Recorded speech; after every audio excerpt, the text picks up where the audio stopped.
Gabonese President Ali Bongo Ondimba, who was speaking at the Third Africa Climate Week conference, said that Africa's nations must develop strategies to address climate change, which poses an existential threat to the continent's megacities.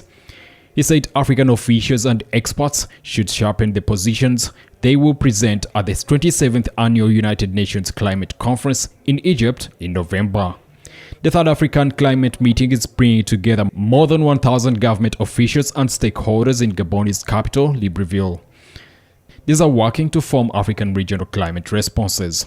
Patricia Scotland, Secretary General of the Commonwealth Group of Former British Colonies, said at the meeting that climate change is a profound challenge in Africa and a great challenge of our time, amplifying existing social, political and economic inequalities. The African Climate Week comes as the continent reels from several extreme weather events such as drought in East Africa and the Horn of Africa, sandstorms and extreme heat in West Africa's Sahel region, and destructive flash floods, storm surges including cyclones in Central, Western and Southern Africa.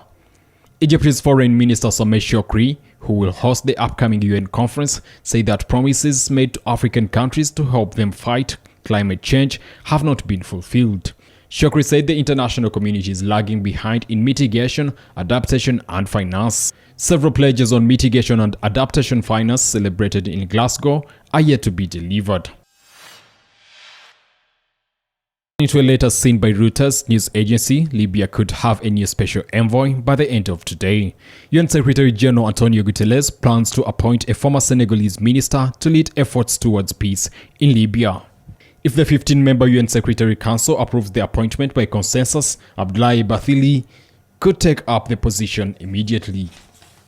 Pending the Council's approval, Bathily would replace Jan Kubis, who stepped down last December.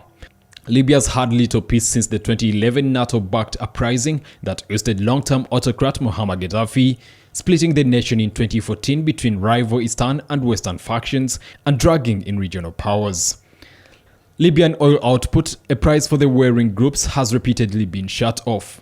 Libya's worst fighting for 2 years suddenly hit the capital, Tripoli, last Saturday. The clashes erupted and ended suddenly.